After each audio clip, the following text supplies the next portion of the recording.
penempatan saya pertama pada tahun 2020 dan masih bertugas hingga sekarang.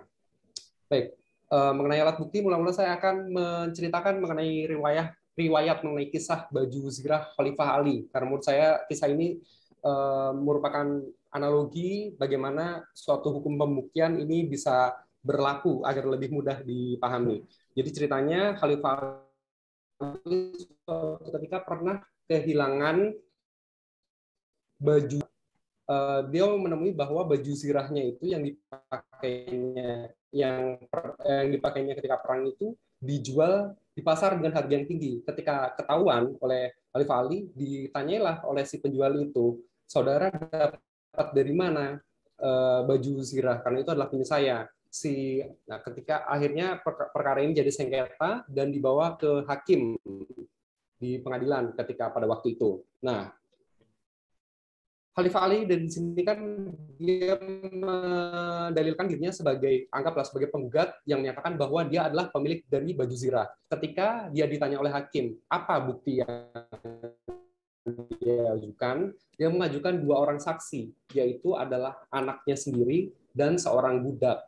Ketika itu, hakim menolak, walaupun dia tahu bahwa seluruh jazirah Arab ketika itu tahu bahwa baju zirah itu adalah milik Khalifah Ali, karena memang mempunyai ciri khas khusus, tapi dalam persidangan tentu saja pengetahuan itu bukan merupakan alat bukti, karena alat bukti itu adalah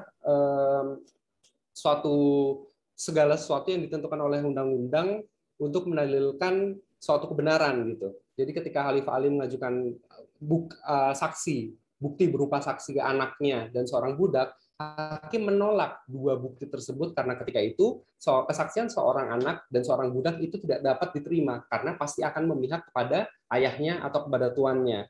Khalifah Ali ketika itu menyatakan bahwa ya sudah, bahwa saya tidak bisa membuktikan bahwa baju zirah itu adalah milik saya, karena itu saya mengakui bahwa baju zirah ini adalah milikmu. Si penjual baju zirah itu yang ketika itu dia adalah non muslim, dia menyatakan merasa kagum karena Khalifah Ali seorang pejabat yang sedemikian tingginya, beliau mematuhi hukum dan dengan besar hati mengakui bahwa dia tidak bisa membuktikan bahwa baju zirah itu adalah bukan miliknya berdasarkan hukum ya.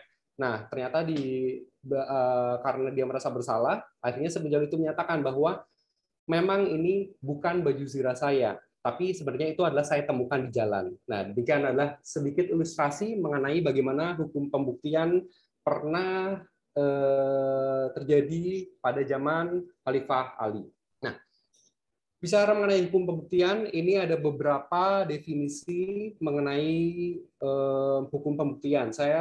Dan teman-teman bisa baca sendiri, tapi secara umum saya rasa definisi adalah guru besar dari UGM menyatakan bahwa hukum pembuktian adalah ketentuan mengenai pembuktian yang meliputi pengumpulan alat bukti, barang bukti itu sendiri, cara dan memperoleh bukti sampai pada penyampaian bukti di pengadilan serta mengenai kekuatan pembuktian dan beban pembuktiannya. Nah, teman-teman bisa baca ini ada beberapa definisi dari beberapa ahli. Ini definisi dari Saiful Bahri, Nasr Farid Wasil, dan Filis. Ini lebih spesifik mengenai dalam perkara pidana, sedangkan yang sebelumnya dia itu lebih umum, pembuktian berbicara mengenai pembuktian yang lebih umum. Nah, selanjutnya kita akan berbicara mengenai karakteristik hukum pembuktian. Yang pertama adalah relevan. Relevan ini maksudnya dia mempunyai koneksitas atau keterkaitan dengan perkara itu sendiri. Misalnya, ketika kita mendalilkan seseorang itu, ketika penuntut umum menuduh seseorang itu mencuri, maka penuntut umum akan menghadirkan saksi-saksi, bukti-bukti yang relevan dengan masalah mengenai pencurian. Ketika ada masalah pencurian, tapi yang dihadirkan misalnya mengenai pembunuhan atau penipuan, itu tentu saja tidak ada relevansinya. Yang kemudian selain relevan, bukti itu tentu saja juga harus admissible. Admissible ini maksudnya dapat diterima. Dapat diterima ini adalah alat bukti yang diakui dalam undang-undang. Itu ada dalam 184 KUHP. Bukti yang tidak admissible, contohnya, misalnya saksi yang tidak mendengar langsung, hanya mendengar secara desas-desus, atau, nah dalam contoh seperti itu, saksi yang tidak melihat langsung suatu perkara, tapi hanya mendengar dari desas-desus, hanya kasak-kusuk orang berbicara, itu dapat dikesampingkan, akan dikesampingkan oleh hakim karena tidak diakui dalam undang-undang pembuktian yang seperti itu, alat bukti yang seperti itu. Selanjutnya berkaitan dengan kekuatan pembuktian atau Bewiskrah, berhubungan dengan kekuatan pembuktian dari masing-masing alat bukti. Nah, dalam sistem hukum Indonesia, pasal 184 KUHP, tidak ada alat bukti yang hierarkinya lebih tinggi daripada alat bukti yang lain. Dan dalam 184 KUHP itu kan bukti ada 5, ada saksi, kemudian ada surat, keterangan ahli, petunjuk, dan terakhir adalah keterangan terdakwa. Tidak ada misalnya surat itu lebih tinggi kedudukannya daripada saksi, atau saksi lebih tinggi dari keterangan terdakwa, walaupun tadi di urutan tadi itu tidak menunjukkan hierarki. Nah, beda halnya dalam perkara perdata, karena dalam perdata ini yang dikejar adalah mengenai formalitas, maka bukti surat itu mempunyai kekuatan yang lebih tinggi karena sifatnya sempurna dan mengikat, kecuali dapat dibuktikan sebaliknya. Dalam perkara pidana, semua alat bukti itu sifatnya bebas. Hakim bisa saja mengesampingkan alat bukti surat misalkan yang dibuat oleh pejabat seperti misalkan akta, kalau dia tidak kalau alat bukti surat itu tidak menimbulkan keyakinan dalam dirinya. Demikian, semua alat bukti dalam perkara pidana buktinya adalah bebas, karena yang dikejar adalah material, kebenaran material. Selanjutnya adalah exclusionary rules, yaitu legalitas bukti yang diperoleh. Jadi kalau misalnya dalam dunia hukum itu dikenal doktrin, bunyinya adalah fruit of the poisonous trees, yaitu alat bukti, kalau suatu alat bukti diperoleh secara melawan hukum, maka seluruh turunan dari alat bukti tersebut, dari berita acara penyidikan, dari penuntutan, dakwaan, semuanya itu akan batal demi hukum. Gitu. Contohnya ini kalau misalkan teman-teman sering melihat film Hollywood, itu kan ketika polisi Amerika menangkap seorang terdakwa, itu pasti akan dibacakan hak-haknya. You have the right to remain silent, memiliki hak untuk tetap diam, apa segala hal yang dikatakan dapat digunakan sebagai hal yang memberatkan di pengadilan dan seterusnya. Ini saya cantumkan mengenai Miranda warning istilahnya. Kalau di Amerika, kalau Miranda warning ini polisi menangkap seseorang tersangka atau calon tersangka, tapi tidak dibacakan hak mengenai Miranda warning ini, maka penangkapan itu tidak ada artinya semua, tidak ada kekuatan hukumnya sama sekali. Jadi Miranda warning ini merupakan kasus di Amerika ya, jurisprudensi yang timbul tahun 1996 antara seorang terdakwa bernama Miranda melawan negara bagian Arizona. Tapi itu sudah menjadi jurisprudensi tetap sampai sekarang, itu memang masih berlaku kalau di sana. Kalau saya nonton film Hollywood, pasti saudara-saudara pernah dengar mengenai ini. Lanjut. Ini saya banyak berbicara mengenai asas ya dan dasar-dasar karena saya percaya bahwa untuk memahami suatu ilmu ini penting untuk memiliki fondasi yang kuat. Karena nanti kalau saya dasarnya sudah kuat, perkaranya mau diotak-atik seperti apa, itu akan tetap kuat gitu. Ini asas mengenai hukum pembuktian. Yang pertama adalah actori incumbit probatio, artinya siapa yang mendalilkan, maka dia yang harus membuktikan. Ini berhubungan dengan beban pembuktian. Misalnya analoginya, saya memiliki sebuah bolpen. Kemudian ada seseorang yang menyatakan bahwa Romi, itu bolpennya bukan punyamu, tapi adalah punya saya gitu. Ketika saya dituduh bahwa anggaplah saya membuktikan bahwa saya mencuri bolpen, itu adalah orang lain yang mendalilkan, bukan pemilik bolpen, bukan si tertuduh yang mendalilkan, yang membuktikan bahwa dia adalah pemilik si bolpen. Dalam acara pidana kita, penuntut umum itu menghadirkan saksi-saksi yang memberatkan si terdakwa. Misalnya terdakwa dituduh mencuri, maka akan dihadirkan saksi-saksi dari pemilik barang atau saksi yang melihat peristiwa pencurian gitu. Itu disebut dengan saksi a charge, saksi yang memberatkan. Dari sisi terdakwa, walaupun dia tidak dibebani oleh beban pembuktian, dia bisa juga mengajukan bukti yang menyatakan bahwa dia bukanlah pelakunya. Itu disebut oleh saksi a charge, saksi yang menguntungkan atau saksi yang meringankan. Sering terjadi dalam perbicaraan sehari-hari ini mengenai beban pembuktian ini, ada salah satu sesat pikir ya, namanya adalah burden proof fallacy, sesat pikir dalam menentukan beban pembuktian. Misalnya, saya menyatakan bahwa saya mempercayai alien gitu. Saya mempercayai alien, mempercayai kehidupan di luar angkasa gitu, di luar bumi gitu. Kemudian ada orang yang menyangkal bahwa saya tidak percaya bahwa ada alien. Kemudian saya mengatakan bahwa kalau saudara tidak percaya tentang alien, buktikan kalau alien itu tidak ada. Jadi seharusnya karena saya mendalilkan bahwa alien itu ada, berarti seharusnya saya yang memiliki beban untuk membuktikan bahwa alien itu ada. Tapi kalau tadi burden proof of fallacy ya, karena sesat pikir tadi itu, justru yang membantah itulah yang disuruh untuk membuktikan bahwa alien itu tidak ada gitu. Jadi beban pembuktiannya itu terbalik. Ini salah satu logika sesat pikir yang sering terjadi di masyarakat.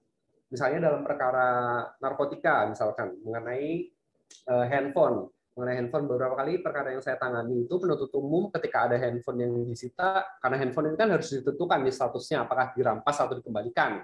Kalau misalnya dirampas, berarti dia berhubungan dengan tindak pidana narkotika. Kalau misalnya dikembalikan, berarti tidak ada hubungannya. Kadang itu penuntut umum tidak mengajukan bukti bahwa handphone itu digunakan untuk transaksi narkotika, misalnya dari history chat atau history pembicaraan, tapi malah si terdakwa yang disuruh untuk membuktikan bahwa handphone itu tidak digunakan untuk dalam transaksi narkotika. Itu kesalahan gitu. Lalu pertanyaannya bagaimana seandainya kedua-duanya bisa membuktikan gitu. Si terdakwa membuktikan bahwa handphone itu tidak digunakan untuk transaksi narkotika, sedangkan penuntut umum membuktikan bahwa itu digunakan untuk transaksi narkotika dalam hal yang sama-sama meragukan, maka berlaku suatu adagium bunyinya tuh in dubio in pro reo. Dalam hal keadaan yang meragukan, maka putuskan yang menguntungkan terdakwa. Karena tujuan dari hukum ini sebenarnya adalah pendekatannya adalah untuk melindungi hak asasi manusia. Mungkin teman-teman pernah mendengar adigium mengenai lebih baik membebaskan 1.000 orang bersalah daripada memenjarakan 1 orang tidak bersalah. Dari adigium tersebut kita bisa tahu bagaimana ditekankan sekali mengenai perlindungan hak asasi manusia. Kedua selanjutnya asas negativa non sum probanda, yaitu premis negatif tidak untuk dibuktikan. Dalam pasal 66 KUHP ini tercantum, yaitu tersangka atau terdakwa tidak dibebani kewajiban untuk pembuktian.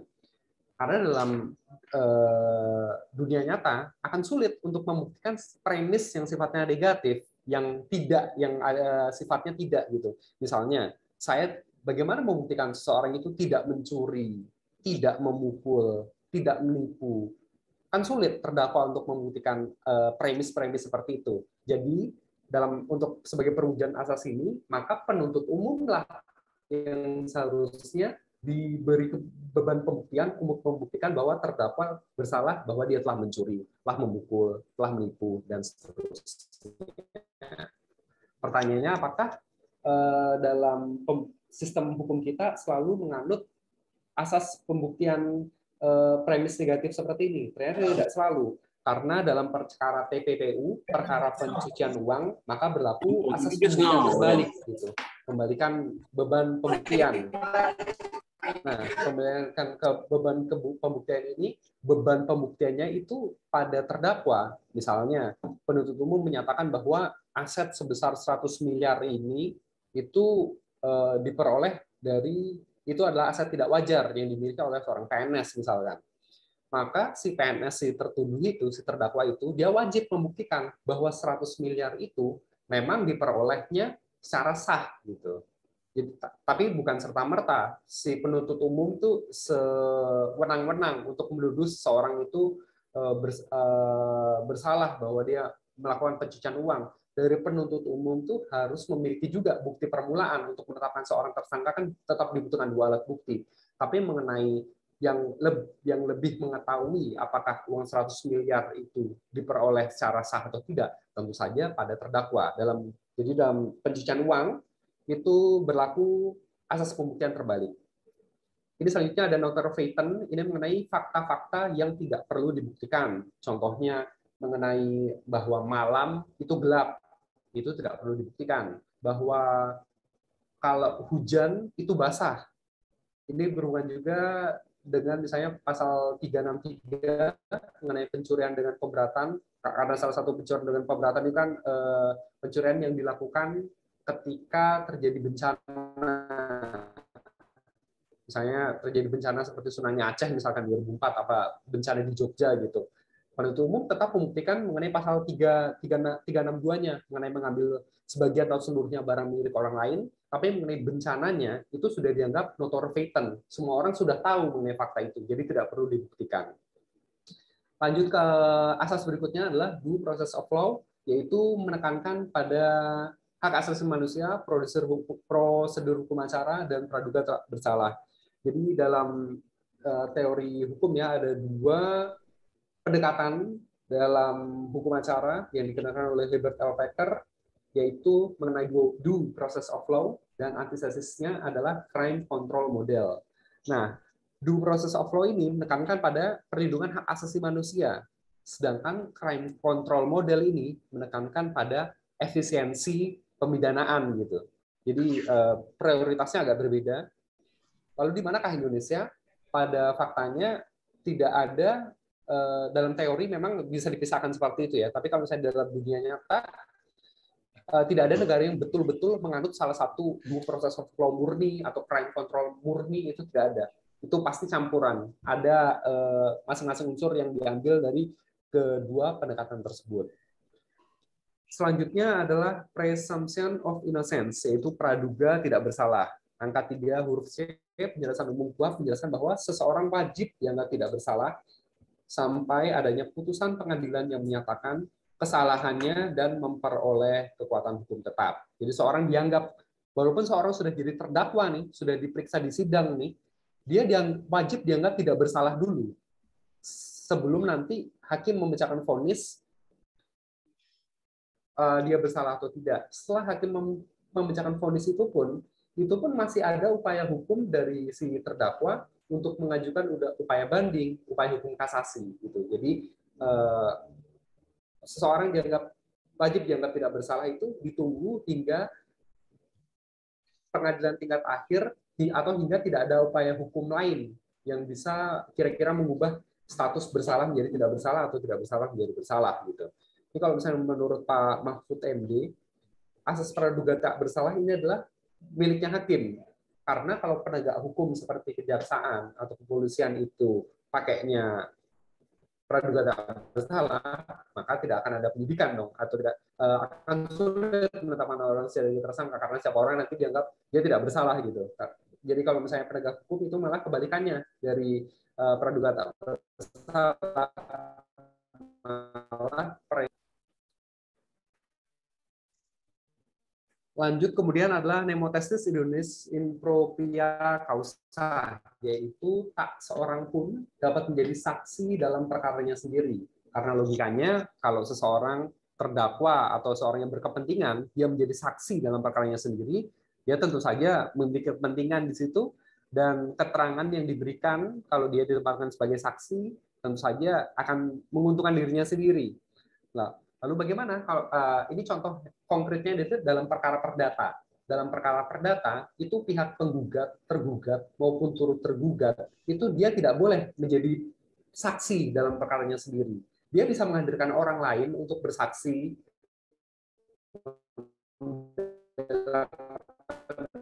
dalam perkara pidana. Walaupun seseorang terdakwa ini diperiksa di hadapan hakim, dimintai keterangannya, tapi perlu diingat bahwa keterangannya itu bukan sebagai keterangan saksi. 184 itu kan angka pertama itu kan satu adalah keterangan saksi. terdakwa itu kedudukannya bukan sebagai keterangan saksi, tapi adalah yang terakhir, keterangan terdakwa. Bedanya apa keterangan saksi dan keterangan terdakwa? Ya, yang pertama, kalau saksi dia itu pasti disumpah. Ketika dia disumpah, maka dia memiliki kekuatan, jadi memiliki kekuatan untuk menjadi alat bukti untuk menyatakan dia terdakwa bersalah atau tidak.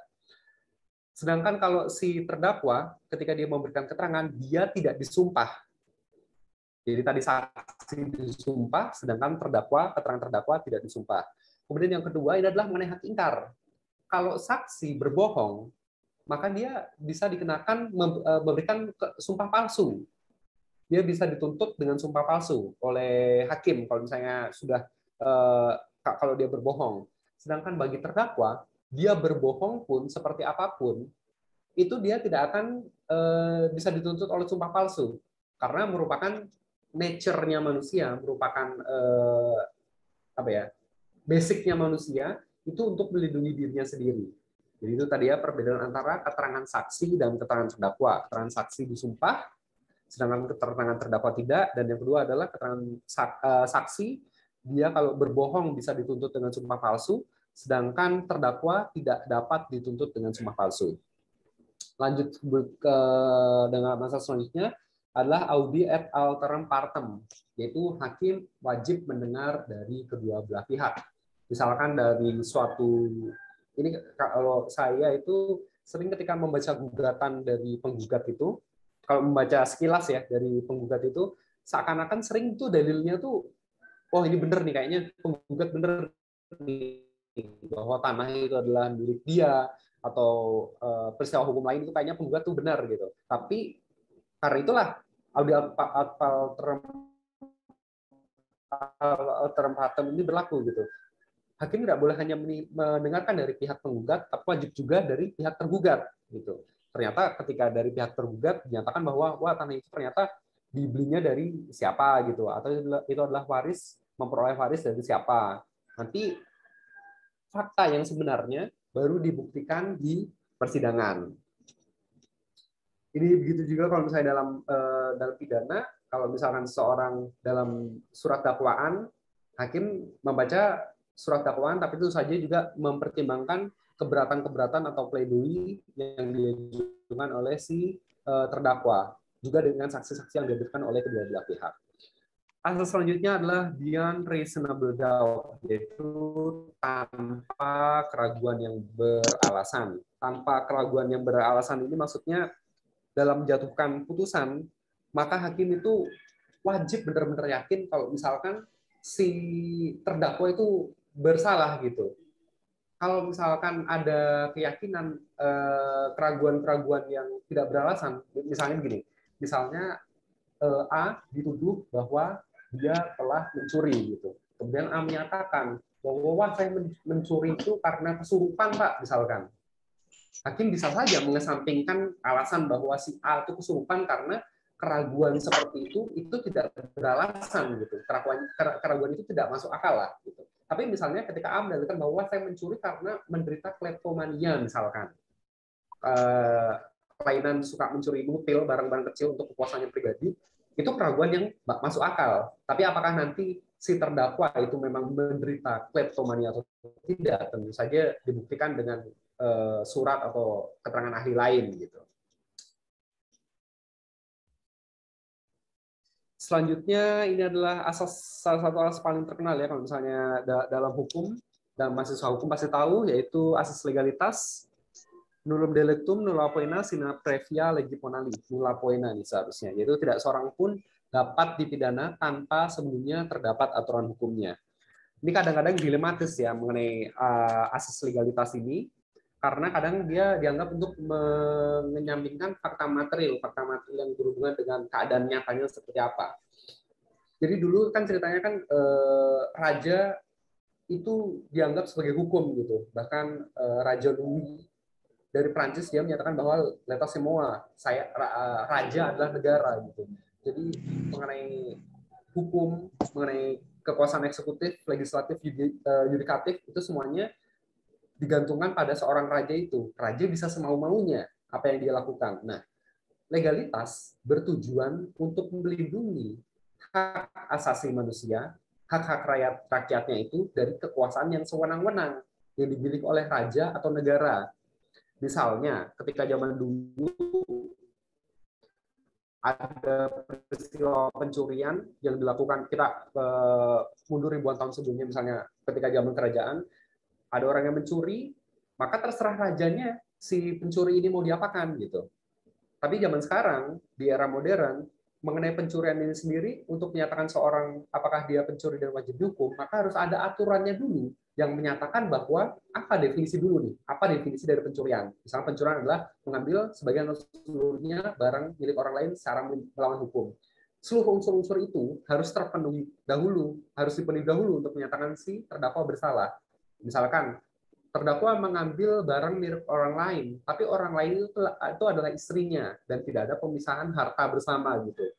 Jadi sebenarnya ketika suami mengambil barang milik istri dan dia dituduh mencuri, itu tidak terpenuhi delik pencurian karena antara suami dan istri selama tidak ada pemisahan harta, maka dianggap adalah harta bersama. Jadi tidak terpenuhi tadi mengambil barang dari istri misalkan. Selain mengenai deliknya, ditentukan juga hukumannya. Misalnya pencurian maksimal 5 tahun, kalau pemberatan ditambah sepertiga. Di sistem hukum acara KUHP sendiri diatur bahwa paling lama seseorang dapat dihukum itu 20 tahun. Dulu, Mbak, ya. Dari 1 hari sampai 20 tahun.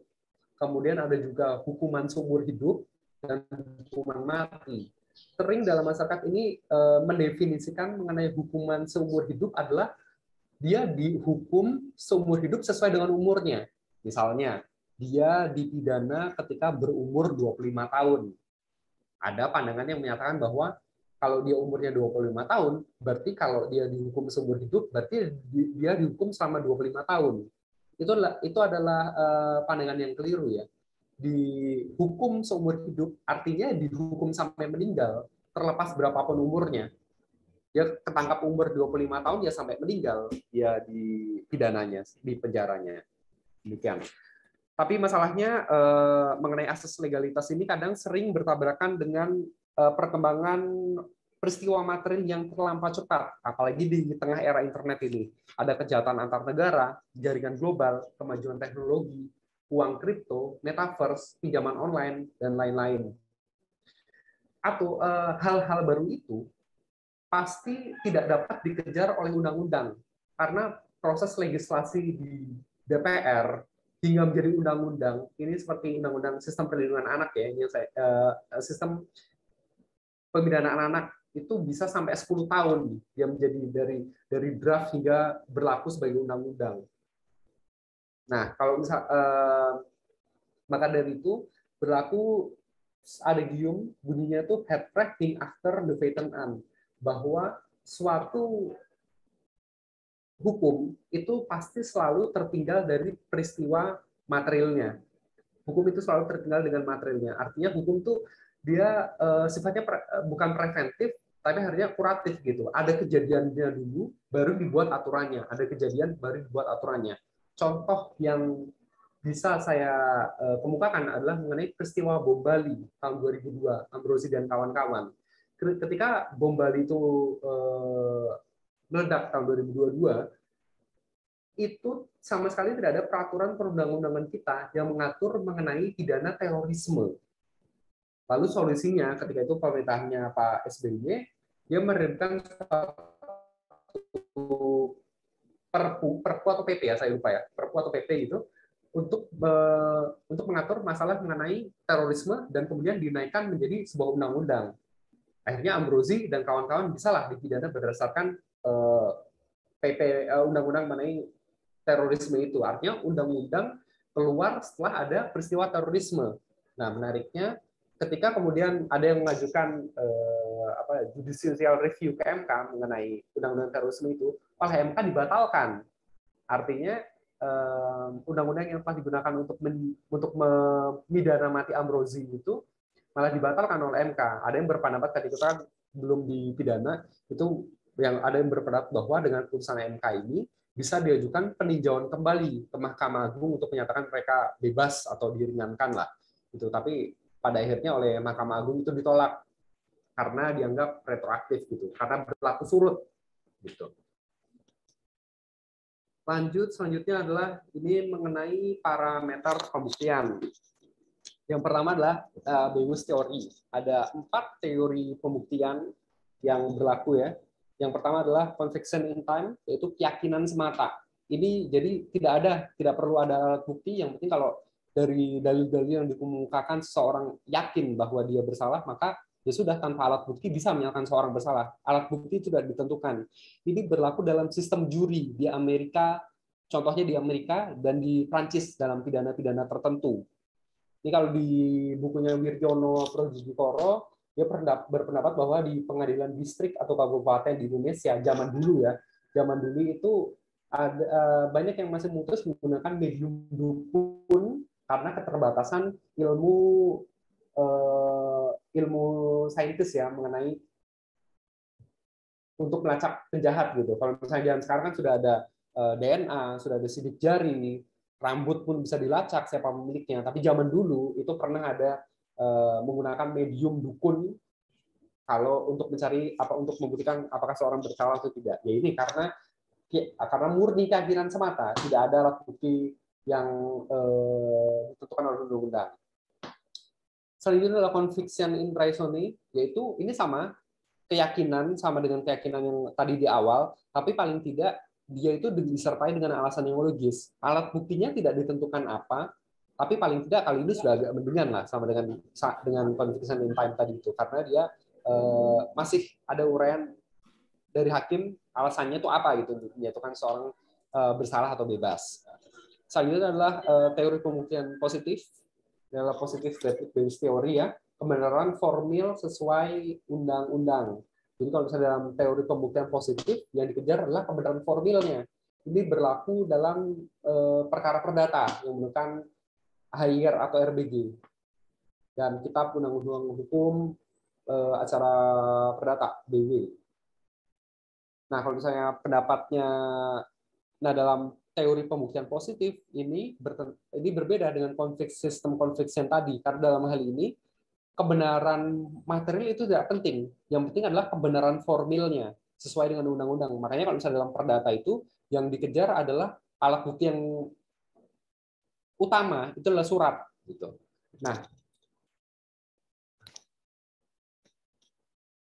kebenaran formil sesuai undang-undang ini misalnya contohnya anggaplah kalau saya itu pernah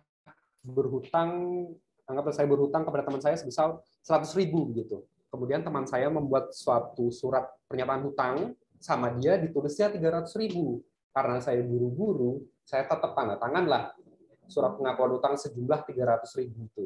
Walaupun secara material faktanya saya hanya meminjam sebesar 100.000. Ketika suatu hari itu menjadi perkara di pengadilan dalam perkara perdata, maka alat bukti surat sejumlah 300.000 itulah yang diterima oleh hakim untuk membuktikan, karena yang dikejar adalah kebenaran formil. Saya bisa saja menyatakan bahwa utang saya itu hanya 100.000, tapi untuk membuktikan hal tersebut maka saya harus membawa saksi misalkan untuk membuktikan bahwa saya memang betul berhutang 100.000 untuk mengalahkan alat bukti surat tadi. Selanjutnya adalah teori pembuktian negatif, yaitu alat bukti yang ditentukan oleh undang-undang ditambah dengan keyakinan hakim. Ini adalah sistem pembuktian yang dianut dalam sistem hukum Indonesia ya, dalam Kitab Undang-Undang Hukum Acara Pidana dalam pasal 183. Hakim tidak boleh menjatuhkan pidana kepada seseorang kecuali apabila dengan sekurang-kurangnya 2 alat bukti yang sah. 2 alat bukti yang sah ini maksudnya dalam pasal 184, ia memperoleh keyakinan bahwa suatu pidana benar-benar terjadi dan bahwa terdakwalah yang salah melakukannya.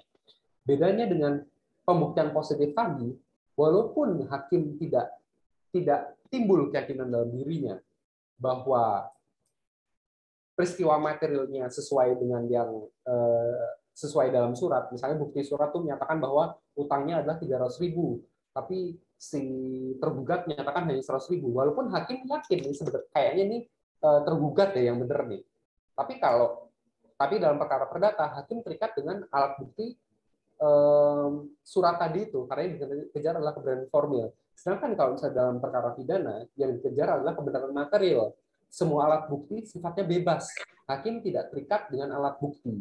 Jadi walaupun ada akta notaril yang menyatakan suatu pernyataan tertentu, hakim bisa saja mengenyampingkan alat bukti tersebut apabila dia tidak memperoleh keyakinan. Ya. Alat bukti dalam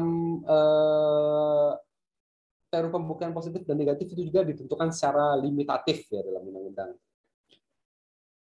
Kemudian tadi beranjak dari Davis teori, sekarang ke Davis-Madelung, yaitu alat buktinya. Alat buktinya ini kalau misalnya dalam KUHP ditentukan secara limitatif dalam pasal 184 KUHP, tadi sudah saya singgung, antara keterangan saksi, ada keterangan ahli, surat, petunjuk, dan keterangan terdakwa. Saya ingatkan sekali lagi bahwa urutan ini itu tidak bersifat hierarkis, gitu. Bahkan di RKUHP yang baru, rancangan KUHP yang kemarin tidak jadi diketok palu, itu alat bukti yang paling tinggi ada nanti dimasuk bukan apa juga ya. Yang paling pertama itu nanti dimasukkan mengenai barang bukti. Jadi physical evidence nanti akan kita bahas di slide selanjutnya. Barang bukti itu sebelumnya tidak masuk dalam alat bukti, salah satu alat bukti, tapi nanti dalam RKUHP nanti dia termasuk dalam alat bukti. Nah, yang dimaksud dengan nanti lanjutkan ke slide selanjutnya saja. Kemudian nanti adalah Davis-Crafts, hierarki dari masing-masing alat bukti. Tidak ada yang lebih utama dalam perkara pidana, walaupun dalam perkara perdata yang ditekankan adalah alat bukti surat, karena yang dikejar adalah kebenaran formil. Dan yang terakhir adalah Davis minimum, jumlah minimum alat bukti untuk menjatuhkan putusan. Dalam sistem hukum pidana Indonesia dibutuhkan 2 alat bukti tadi, secara limitatif dalam pasal 184 KUHP. Selanjutnya kita masuk dalam Davis-Madelung atau alat-alat bukti apa saja yang dicantumkan yang diakui dalam KUHP. Artinya suatu pihak yang ingin mendalilkan suatu itu terikat dengan alat bukti yang ditentukan berikut. Yang pertama adalah keterangan saksi. Satu, saksi definisinya adalah orang yang memberikan keterangan dalam rangka penyidikan dan seterusnya yang tidak selalu ia dengar sendiri, ia lihat sendiri, dan ia alami sendiri. Nah, definisi yang saya cantumkan ini adalah definisi setelah putusan MK tahun 2010. Dalam KUHP sendiri, naskah aslinya sebelum diuji material ya, dia bunyinya adalah orang yang memberikan keterangan yang harus ia dengar sendiri, ia lihat sendiri, dan ia alami sendiri. Jadi saksi sebelum ada putusan MK adalah saksi yang benar-benar mengalami suatu peristiwa pidana gitu, mengalami atau melihat suatu peristiwa pidana. Tapi masalahnya dalam praktek ada kesewenang-wenangan dari pihak kepolisian atau penuntut umum yang seringkali mengabaikan saksi dari pihak terdakwa karena dengan alasan dia bukanlah pihak yang melihat sendiri gitu, yang bukan melihat sendiri suatu peristiwa pidana. Misalnya anggaplah saya itu anggaplah seorang terdakwa dia dituduh telah membunuh seseorang pada pukul 6 sore tanggal 1 April 2021 gitu. Pukul 18.00 gitu misalnya, ketika menjelang maghrib. Nah, ketika si terdakwa ini hendak mengajukan saksi yang membuktikan bahwa ia berada di tempat lain ketika kejadian pembunuhan, kepolisian atau penuntut kepolisian bisa saja menolaknya dengan alasan bahwa saksi alibi yang saudara ajukan itu tidak ada hubungannya dengan perkara ini karena dia tidak melihat, mendengar atau mengalami peristiwa pidana gitu. Nah, karena itu ada ketimpangan ya mengenai definisi dari saksi ini. Putusan MK tahun 2010 mengubah mengenai definisi saksi, bahwa saksi itu tidak harus yang mendengar, melihat, dan mengalami sendiri peristiwa pidana. Tapi yang dimaksud tidak melihat, mendengar, dan mengalami itu adalah saksi alibi gitu, yang bisa membuktikan bahwa terdakwa berada di tempat lain atau melakukan hal lain misalkan. Bukan saksi testimonium di auditu. Misalkan ada orang, saya mendengar dari teman saya bahwa pelaku pencurian adalah si A misalkan. Saya diajukan, dipanggil sebagai saksi di pengadilan. Kemudian saya ditanya oleh hakim, Apa yang mau diterangkan? Iya Pak, saya mendengar bahwa si A itu mencuri Pak, gitu. Ini saya tidak ada keterangan saya ini tidak ada artinya karena saya tidak melihat mendengar atau mengalami sendiri peristiwa itu. Beda dengan saksi alibi tadi. Jadi perlu ditekankan karena dalam praktek ini kadang-kadang ada orang yang menyatakan bahwa oh berarti testimoni itu bisa dong diajukan sebagai saksi. Yang dimaksud dalam putusan MK bukan seperti itu. Tapi saksi yang tidak melihat, mendengar, dan mengalami itu adalah berhubungan dengan saksi alibi. Gitu. Bukan testimonium de auditu atau yang mendengar dari orang lain. Ini masuk ke ayat 1 dari 185 tadi. Yang pertama, keterangan saksi adalah apa yang saksi nyatakan di sidang pengadilan. Ini maksudnya ketika ada keterangan antara berita acara penyidikan dengan keterangan saksi dalam persidangan, maka yang dipakai sebagai bukti adalah yang dipertimbangkan hakim sebagai bukti adalah yang dinyatakan oleh saksi di pengadilan gitu. Yang dalam BAP itu bisa dikesampingkan.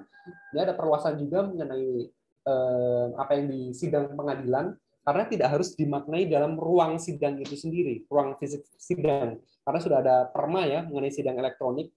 Jadi perluasan makna sidang itu tidak terbatas dalam ruang fisik, tapi ruang virtual pun dalam Zoom itu dianggap sebagai ruang sidang juga. Bahkan dulu dalam perkara terorisme Ba'asyir, itu Presiden Habibie pernah memberikan keterangan dari luar negeri melalui saluran telepon ketika itu. Itu jauh sebelum adanya pandemi dan bisa diterima sebagai alat bukti. Ayat 2 adalah keterangan seorang saksi tidak cukup untuk memberikan terdakwa bersalah. Ini berhubungan dengan basis minimum yang tadi saya jelaskan di awal, yang saya paparkan di awal. Jadi umumnya ketika menyatakan seseorang bersalah itu dibutuhkan 2 alat bukti, 2 orang saksi lah. Jadi satu saksi tidak cukup untuk membuktikan seorang terdakwa bersalah. Argumen a contrario-nya atau kebalikannya adalah kalau satu saksi tidak cukup, maka 2 saksi cukup, gitu teman-teman. Jadi untuk dalam mengenai saksi ini dia dinilai secara kuantitatif, dinilai berdasarkan jumlahnya. Kalau alat bukti lain, misalnya keterangan ahli, 100 keterangan ahli itu hitungannya itu tetap satu alat bukti. 100 keterangan terdakwa itu tetap satu alat bukti. 100 surat itu tetap satu alat bukti. Tapi khusus dalam keterangan saksi, dua saksi itu adalah 2 alat bukti. Gitu. Lalu bagaimana kalau misalkan hanya ada saksi yang melihat suatu peristiwa pidana, apakah itu tidak cukup untuk menyatakan seseorang bersalah? Bisa ditambah dengan alat bukti lain solusinya. Jadi misalkan saya sendiri, misalnya saya pribadi lah melihat suatu peristiwa kejahatan bahwa si terdakwa itu mencuri motor gitu. Keterangan saya itu hanya satu saksi saja, tidak cukup untuk menyatakan si terdakwa bersalah. Tapi harus ditambah dengan misalnya keterangan terdakwa bahwa terdakwa memang mengakui misalkan bahwa dia memang mengambil motor, atau ditambah dengan keterangan saksi korban misalkan yang menyatakan dia memang kehilangan motor gitu. Jadi diperlukan ada 2 alat bukti untuk menyatakan seorang 2 alat bukti saksi itu sudah memenuhi. Tapi kalau tidak hanya ada satu saksi, ditambah dengan alat bukti lain. Selanjutnya dalam nomor 4, keterangan saksi-saksi yang berdiri sendiri dapat dihubungkan sebagai alat bukti apabila ada hubungannya sedemikian rupa dan seterusnya ya. Ini berhubungan dengan alat bukti petunjuk yang dalam slide selanjutnya nanti. Jadi misalkan dalam suatu perkara si A itu mendengar suara teriakan. Si B, saksi B mendengar terdakwa berlari membawa pisau. Si C melihat korban terluka. Keterangan si A, B, dan C ini kan sebenarnya terpisah-pisah gitu. Dan kalau diajukan masing-masing, itu dia tidak memenuhi minimum alat bukti karena hanya satu saksi gitu. Tapi kalau misalkan 3 keterangan saksi itu dirangkai bahwa ada yang mendengar teriakan, B mendengar terdakwa berlari, melihat terdakwa berlari, kemudian C melihat korban terluka, maka 3 keterangan yang saling terpisah-pisah itu sah menjadi alat bukti keterangan saksi.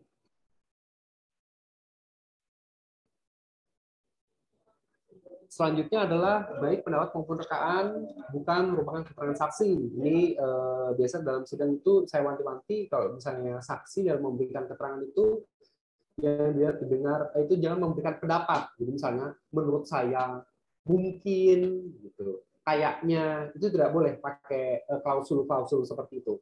Kalau memang ragu atau tidak tahu, yang mending nyatakan tidak tahu saja. Karena tidak boleh berupa keterangan saksi itu tidak boleh berupa rekaan gitu. Kemudian selanjutnya dalam menilai kebenaran keterangan saksi, hakim harus memperhatikan mengenai persesuaian tadi sudah saya sampaikan, persesuaian antara keterangan saksi dengan alat bukti lain. Ini pedoman-pedoman ya dalam hakim menjatuhkan untuk menilai keterangan saksi. Apakah keterangan saksi itu misalnya kalau ada hubungan pekerjaan misalkan antara majikan dan pegawai, itu mungkin saja si pegawai itu akan condong memberikan keterangan yang menguntungkan untuk majikannya, atau misalkan seorang yang sehari-hari itu terkenal sebagai pembohong, dia mau dibayar untuk memberikan keterangan apapun sesuai dengan sesuai pesanan gitu. Itu juga jadi catatan bagi hakim untuk menilai keterangan saksi. Kemudian selanjutnya keterangan saksi yang tidak disumpah bukan merupakan alat bukti, tapi dia bisa digunakan sebagai tambahan alat bukti sah yang lain. Nah, keterangan saksi yang tidak disumpah ini, itu dalam KUHP itu adalah saksi yang berumur 15 tahun, kecuali dia sudah pernah menikah ya. Kalau sudah pernah menikah, walaupun di bawah 15 tahun, dia bisa tetap disumpah. Dan yang kedua adalah yang ingatannya tidak terang. Gitu. Ada juga yang hubungan keluarga dalam dalam derajat ketiga, itu juga dalam hal misalnya saksinya adalah anak kandung misalnya begitu. Jadi anak kandung ini kan derajat pertama. Kalau saya dalam KUHP itu sampai derajat ketiga itu harus ditanyakan dulu hak dia untuk mengundurkan diri. Kalau saksi tetap mau bersaksi, maka dia tetap diperiksa, tapi ditanyakan dulu kepada pihak lawannya apakah keberatan atau tidak si saksi ini di bawah sumpah atau tidak. Kalau lawannya keberatan, misalnya mengajukan saksi adalah terdakwa atau terdakwa, kemudian saksi anaknya ini tidak mengundurkan diri, hakim menanyakan kalau ada si penuntut umum apakah keberatan si anak ini disumpah. Kalau penuntut umum keberatan, maka saksinya ini tidak disumpah. Sebaliknya, kalau penuntut umum tidak keberatan, maka saksi tetap disumpah dan keterangannya itu bernilai sebagai alat bukti. Lalu bagaimana keterangan saksi yang tidak disumpah? Kedudukannya itu hanya sebagai penerang. Dia tidak didudukan sebagai alat bukti, tapi hanya sebagai penerang. Artinya masih perlu dicari alat bukti lain untuk membuktikan seorang bersalah. Lanjut yang kedua adalah keterangan ahli, yaitu keterangan yang diberikan seseorang yang memiliki keahlian khusus untuk membuat terang suatu perkara pidana. Dalam pasal 186, keterangan ahli ini sama dengan keterangan saksi tadi. Keterangan ahli adalah seorang yang dinyatakan oleh ahli dalam sidang pengadilan. Keterangan ahli ini contohnya ini fungsinya untuk mentransformasikan barang bukti yang bukan merupakan alat bukti menjadi surat. Misalnya begini, misalnya ditemukan barang bukti berupa tetesan darah misalkan, atau sidik jari, atau helaian rambut. Barang bukti ini kalau diajukan ke sidang pengadilan ini tidak ada artinya karena dia bukan alat bukti yang diakui dalam KUHP. Dia bukan bevis middelen. Barang bukti itu bukanlah alat bukti. Nah, barang bukti ini baru bisa memiliki kekuatan pembuktian kalau dia dimintakan dianalisis dulu oleh seorang ahli. Misalnya ada sidik jari, misalkan sidik jari pada pisau, diserahkan kepada ahli itu kemudian bersaksi atau memberikan semacam surat yang menyatakan bahwa sidik jari ini itu cocok dengan sidik jarinya terdakwa. Nah, keterangan ahli atau surat itulah yang baru bernilai sebagai alat bukti. Jadi gitu. Fungsi dari keterangan ahli salah satunya adalah untuk menerjemahkan barang bukti yang bukan merupakan alat bukti menjadi alat bukti keterangan ahli. Lanjut ke alat bukti yang selanjutnya adalah surat. Ini ada beberapa definisi surat dalam KUHP. Yang pertama adalah surat yang dibuat secara resmi oleh pejabat umum yang berwenang. Ini dalam huruf A, ini contohnya misalnya adalah berita acara pemeriksaan atau berita acara sumpah, akta pendirian PT. Itu akan ada pejabat yang melihat, mendengar, atau mengalami sendiri, kemudian dia menuliskan keterangannya dalam suatu bentuk aja dibuat oleh pejabat umum. Kemudian huruf B adalah surat yang dibuat menurut ketentuan perundang-undangan mengenai hal yang merupakan tanggung jawabnya. Misalnya adalah akta nikah, akta kematian, dan lain-lain. Huruf C, surat keterangan dari seorang ahli yang memuat pendapat berdasarkan keahliannya. Ini berhubungan dengan alat bukti keterangan ahli tadi yang sebelumnya. Misalkan ada mengenai luka, misalkan seseorang mengalami luka tusukan atau luka pukulan, itu kemudian dimintakan diteliti oleh seorang dokter yang dia mengeluarkan surat berupa visum et repertum yang menyatakan bahwa ada cedera di bagian mana, disebabkan oleh apa, benda tumpul, benda tajam, bagaimana kondisinya si korban, dan seterusnya. Jadi surat keterangan ini, surat keterangan dari ahli itu berhubungan dengan alat bukti keterangan ahli sebelumnya tadi. Lalu bagaimana misalkan ada dua alat bukti yang menerangkan hal yang sama. Misalkan seorang ahli sudah membuat visum dan dilampirkan dalam berita acara persidangan dan dilampirkan sebagai bukti surat, misalkan visum dijadikan bukti surat. Kemudian bisa saja si ahli ini dia maju lagi sebagai keterangan ahli. Jadi mengenai cedera yang dialami oleh korban ada dua alat bukti. Yang pertama adalah visum yang dibuat oleh ahli, yang kedua adalah ahli sendiri yang bersaksi di depan hakim, di depan persidangan. Dan yang terakhir adalah huruf B, surat lain yang hanya dapat berlaku jika ada hubungannya dengan isi dan alat pembuktian lain. Ini yang tidak diatur dalam huruf ABC. Berarti. Lanjut, ini selanjutnya adalah petunjuk suatu perbuatan, kejadian, atau keadaan yang karena persoalannya menunjukkan terjadi tindak pidana. Nah, petunjuk ini bukanlah sebuah alat bukti yang berdiri sendiri gitu. Kalau keterangan ahli, surat keterangan terdakwa, ahli tadi kan bisa berdiri sendiri. Nah, petunjuk ini hanya dapat diambil dari keterangan saksi, surat, dan keterangan terdakwa. Jadi dia sifatnya adalah corroborating evidence, bukan bukti yang berdiri sendiri, tapi adalah bukti yang merupakan hasil penggabungan dari alat bukti lain. Misalkan tadi saya sudah kasih contohnya, si A mendengar teriakan, si B melihat terdakwa berlari, ditambah dengan misalkan alat bukti surat misalkan yang menyatakan bahwa si korban ini telah ditusuk begitu. Hal-hal tersebut bisa menjadi petunjuk gitu. Nah, syaratnya tujuan adanya alat bukti petunjuk ini yang pertama adalah untuk menambah keyakinan. Yang kedua, apa nih? Misalnya alat buktinya tidak cukup, hanya ada satu keterangan saksi atau hanya ada satu surat atau hanya satu keterangan terdakwa, itu bisa dielaborasi dengan petunjuk untuk menjadi satu fakta baru dan artinya tuh sudah memenuhi dua alat bukti. Kemudian ini pedoman bagi hakim, penilaian atas kekuatan pembuktian, petunjuk dilakukan oleh hakim dengan arif dan bijaksana dan seterusnya. Terakhir inilah keterangan terdakwa.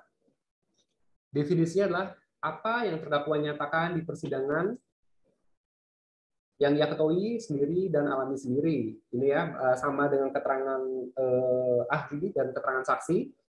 Seluruh keterangan itu ketika itu hanya berlaku hanya di hadapan yang diberikan di hadapan hakim. Ketika ternyata antara BAP dan keterangan di persidangan itu berbeda, maka yang dipakai oleh hakim adalah keterangan yang diberikan di persidangan.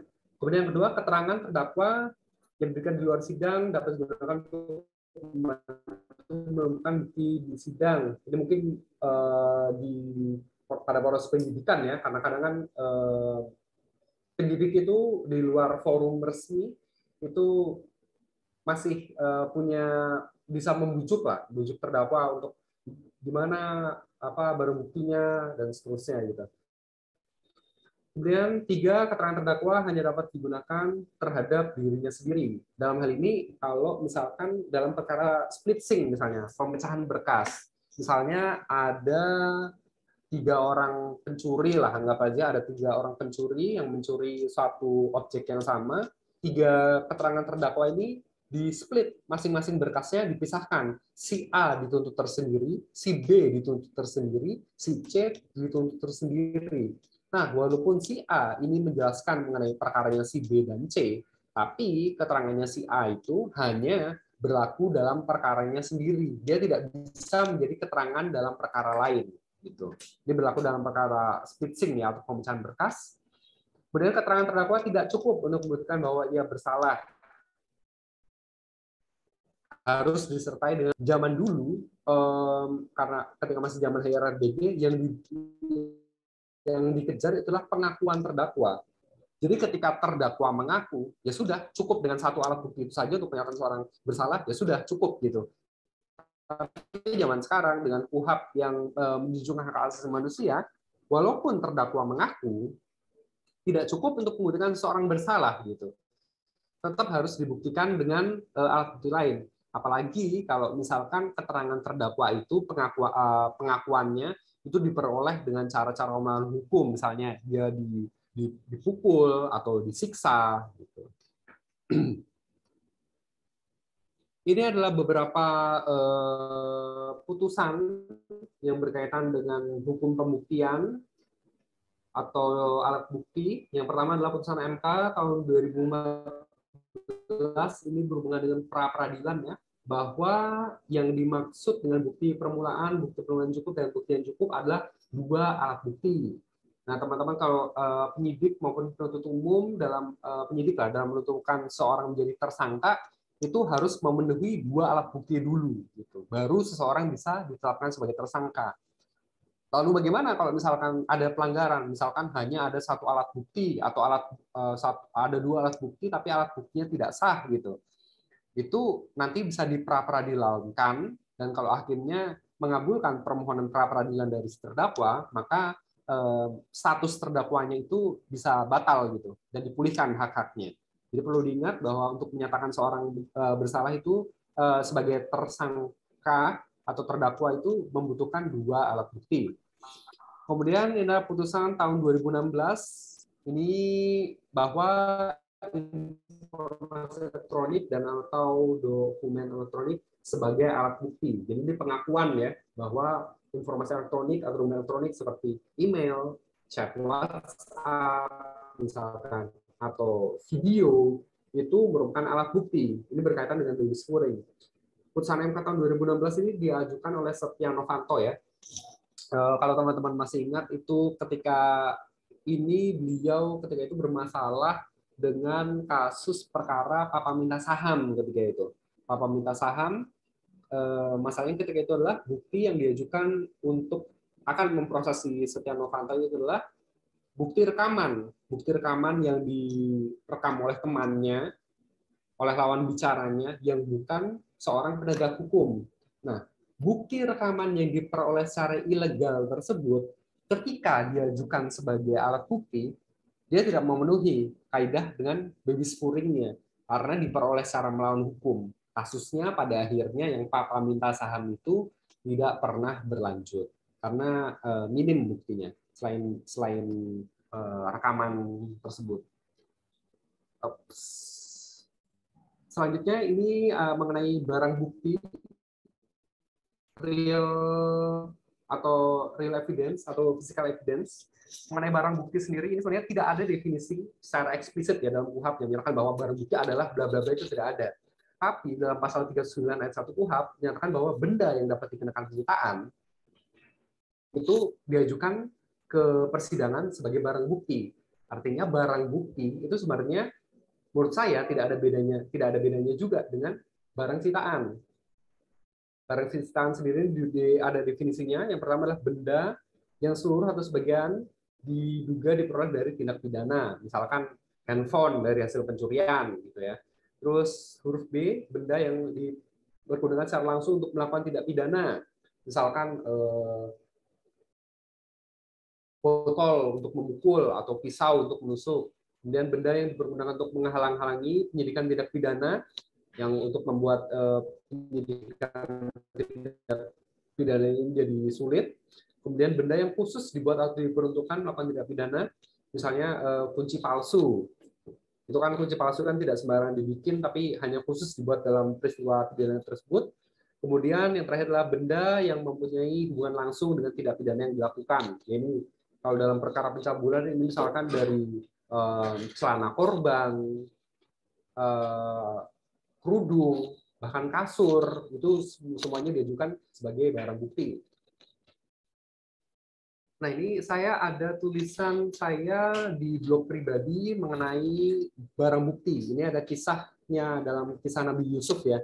Jadi kita tahu ini dari kecil pasti pernah dengar mengenai bahwa Nabi Yusuf ini pernah digoda oleh istri dari atasannya bernama Zulaiha untuk berzina. Ketika itu Nabi Yusuf menolak godaan dan melarikan diri keluar pintu. Tapi Zulaiha menarik bagian belakang baju gamis Nabi Yusuf hingga terkoyak. Perbuatan tersebut diketahui oleh Al-Aziz. Al-Aziz ini bukan nama ya, tapi gelar.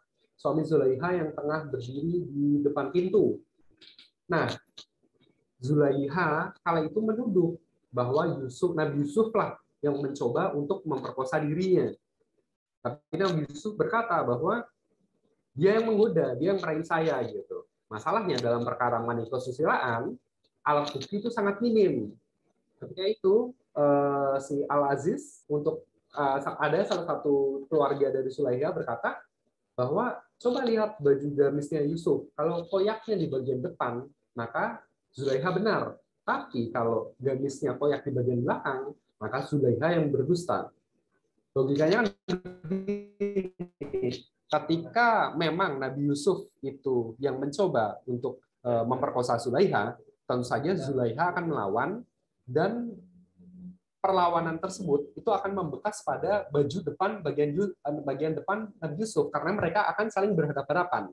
Tapi kalau sebaliknya Nabi Yusuf yang mencoba untuk melarikan diri sedangkan Zulaiha yang memaksa, maka Nabi Yusuf ini akan membelakangi tubuh dari Zulaiha dan bekas koyakannya akan ada di belakang baju Nabi Yusuf. Dalam perkara ini kalau misalnya kita konstruksikan dalam perkara pidana, maka Nabi Yusuf ini adalah seorang terdakwa, sedangkan si Zulaiha ini adalah saksi korban. Keterangan satu orang Zulaiha tentu saja bernilai sebagai alat bukti karena minimal perlu ada 2 alat bukti. Nah, untuk mencari kekurangan tersebut maka perlu barang bukti berupa bajunya Nabi Yusuf itu kemudian bisa membuktikan ternyata bahwa peristiwa apa yang sebenarnya terjadi melihat dari koyakannya gitu. Teman-teman bisa membaca mengenai tulisan fullnya di sumber yang saya sertakan. Ini kemudian selanjutnya perbedaan antara barang bukti dan alat bukti yang saya dapat. Yang pertama, barang bukti adalah segala benda berwujud yang dapat dikenakan penyitaan. Misalnya barang bukti berupa baju, atau misalkan handphone, pisau, narkotika, dan seterusnya. Barang bukti itu tersebut tentu saja untuk diajukan ke persidangan perlu disita terlebih dahulu. Sedangkan alat bukti itu ditentukan secara limitatif dalam undang-undang, dalam pasal 184 tadi, yaitu hanya terbatas pada keterangan ahli, keterangan saksi, surat keterangan ahli, petunjuk, dan keterangan terdakwa. Hanya 5 itu saja yang diakui. Di luar daripada itu, maka tidak akan dipertimbangkan hakim sebagai alat bukti untuk membuktikan dalil tertentu. Nah, bedanya juga dalam barang bukti itu, dia harus selalu disita untuk nanti kemudian dimintakan izin ke pengadilan. Sedangkan alat bukti tidak mungkin alat bukti disita. Misalkan seorang saksi menerangkan suatu atau ahli menerangkan suatu, itu kan mereka tidak mungkin disita. Buktinya nanti itu ditentukan statusnya dalam putusan. Kemudian yang kedua perbedaannya adalah barang bukti itu bukan dasar untuk menjatuhkan pidana. Dia sifatnya hanya sebagai penerang. Tapi nanti dalam ius constituendum kita, dalam perancangan KUHP, barang bukti ini malah masuk menjadi salah satu alat bukti. Nanti kita tunggu saja sampai RKUHP diketok ya. Tapi sampai sekarang barang bukti itu dianggap hanya sebagai penerang, sedangkan alat bukti dia digunakan sebagai hakim menjatuhkan pidana. Dua alat bukti yang sah. Perbedaan yang ketiga adalah barang bukti merupakan objek penyitaan dan ditetapkan statusnya dalam putusan. Dia harus dimusnahkan, dirampas, dikembalikan, tetap terlampir, atau dikembalikan untuk digunakan dalam perkara lain. Sedangkan alat bukti bukan merupakan objek penyitaan. Barang bukti wujudnya itu biasanya adalah benda fisik, peluru, pisau, sidik jari, helai rambut, dan lain-lain. Tidak dibatasi wujudnya seperti apa. Sedangkan alat bukti umumnya abstrak, kecuali surat. Keterangan ahli itu kan abstrak ya, jelas ya, keterangan soalnya. Keterangan saksi juga abstrak, petunjuk abstrak, keterangan terdakwa abstrak. Kecuali surat, misalkan visum et repertum, baru hanya itu saja yang memiliki bukti wujud konkret. Kemudian barang bukti sifatnya adalah corroborating evidence, artinya ketika dia diajukan ke dalam persidangan, dia perlu ditranslasikan oleh ahli untuk menjadi alat bukti, entah surat atau keterangan ahli gitu. Dia corroborating evidence yang tidak dapat berdiri sendiri. Sedangkan alat bukti yang 5 tadi kecuali petunjuk ya, karena petunjuk kan memerlukan alat bukti lain, dia dapat berdiri sendiri. Kemudian selanjutnya ada satu film judulnya 12 Angry Men, film tahun 1987 yang saya rekomendasikan sekali untuk ditonton. Film ini menceritakan mengenai bagaimana perdebatan ke-12 orang juri untuk menentukan seorang bocah dia bersalah atau tidak. Filmnya formatnya masih hitam putih, tapi ini film bagus sekali, film terbaik mengenai bidang hukum ya yang pernah saya tonton. Saya rekomendasikan kepada teman-teman untuk lebih memahami mengenai hukum pembuktian dengan cara menonton film ini. Bisa diakses dalam berbagai situs streaming online. Demikian yang bisa saya sampaikan. Lebih dan kurangnya saya minta maaf. Assalamualaikum warahmatullahi wabarakatuh. Waalaikumsalam warahmatullahi wabarakatuh. Terima kasih saya ucapkan kepada narasumber yang telah memaparkan materinya. Selanjutnya kita buka sesi tanya jawab. Untuk sesi pertama kami beri 3 penanya. Mohon untuk menyebutkan nama dan asalnya dari Bawaslu mana. Saya persilakan. Balikpapan, mohon izin. Baik. Terima kasih. Assalamualaikum warahmatullahi wabarakatuh. Salam.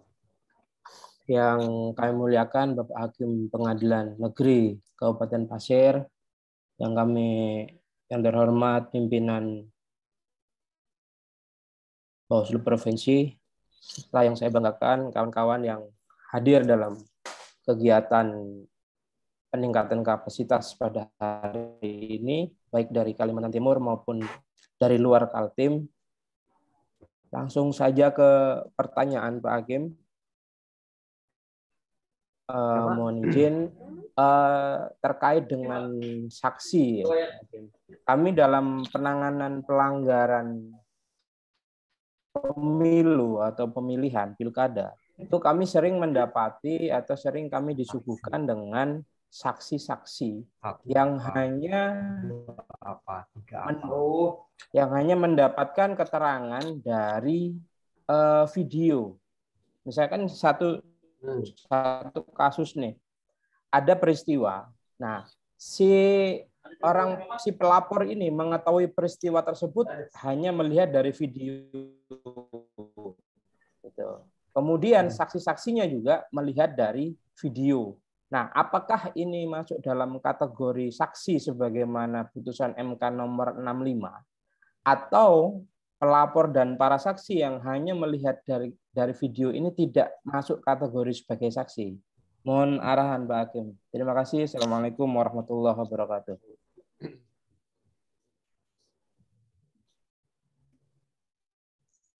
Langsung saya jawab atau dilanjutkan pertanyaan selanjutnya? Mungkin kita tampung dulu, Pak. Baik. Ini ada dua lagi yang ingin bertanya dari Kabupaten Kuburaya.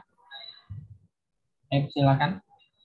Assalamualaikum warahmatullahi wabarakatuh. Perkenalkan, nama saya Dani dari Bawaslu Kabupaten Kuburaya. Terima kasih atas paparan materi dari Yang Mulia Hakim, sangat bermanfaat tentunya bagi kami di Bawaslu untuk menegakkan keadilan pemilu itu sendiri pada masyarakat.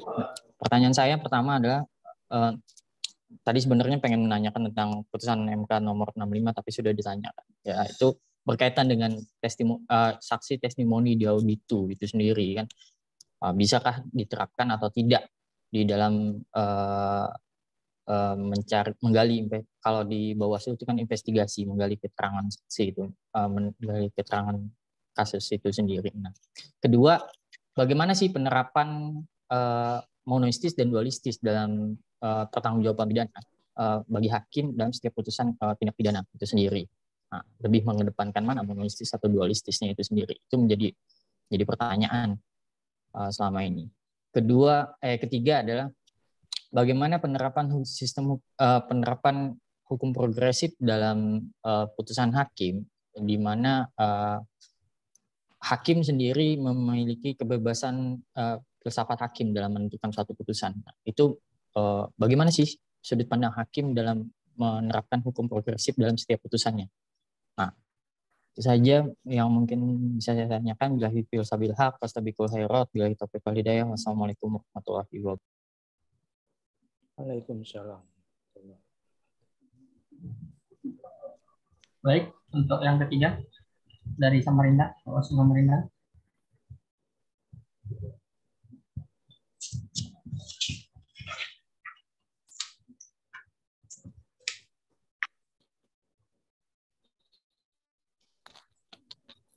Suaranya tidak terdengar, Pak.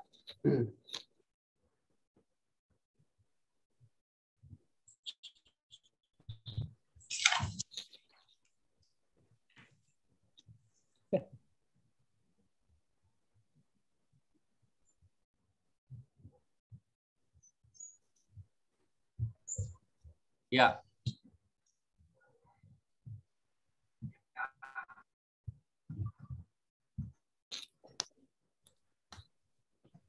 Ya, maaf agak gangguan tadi. Kita tahu bahwa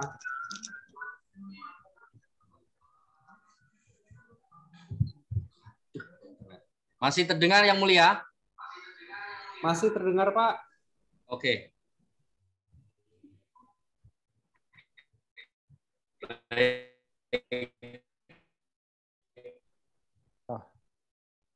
Putus-putus, Pak. Jaringannya kan. Ya. Begini, kita tahu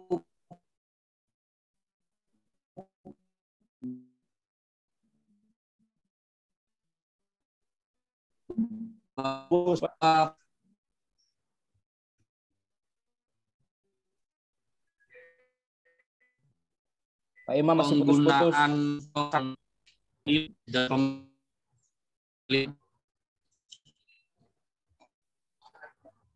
Bentar. Ya.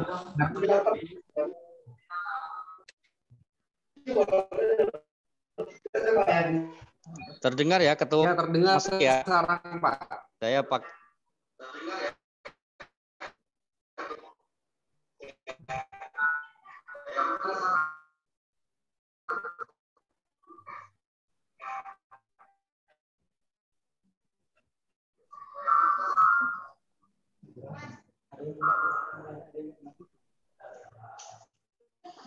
Aduh, saya bisa lanjut. Pending aja dulu.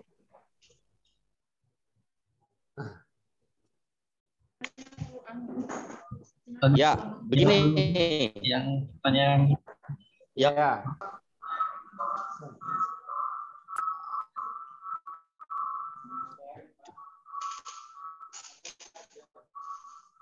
Atau diketik saja, enggak apa-apa. Nanti biar dibacakan, diketik boleh. Iya. Prinsipnya begini. Oke. Kita tahu ada penggunaan pelaksanaan dari Undang-Undang Pilkada atau Pemilu ini kan berlaku lex spesialis. Lex spesialis. Nah, kan misalnya pembuktian menggali bukti hukum itu misalnya kan kita ada mendengar atau membaca asas penyertaan dalam pembuktian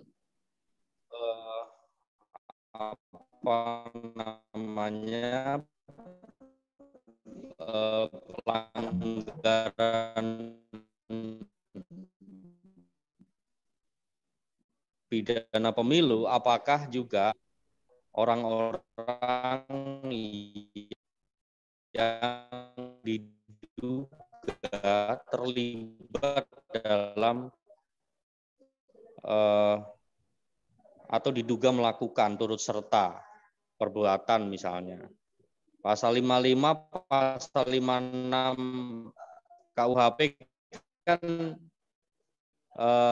mereka yang melakukan, memberi atau menjanjikan sesuatu dengan menyalahgunakan kekuasaan misalnya. Beberapa kasus kan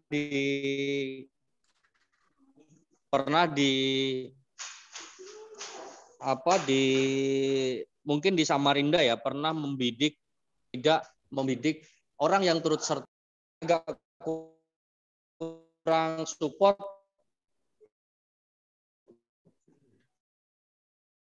Baik, terima kasih. Jawab.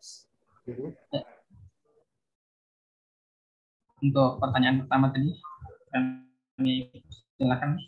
Baik, tadi mengenai saksi perekam tadi ya yang melihat dari rekaman video apakah termasuk audito atau tidak. Menurut saya itu tidak bernilai sebagai keterangan saksi, yang hanya melihat dari video. Karena tadi definisi saksi kan yang melihat, mendengar, dan mengalami sendiri.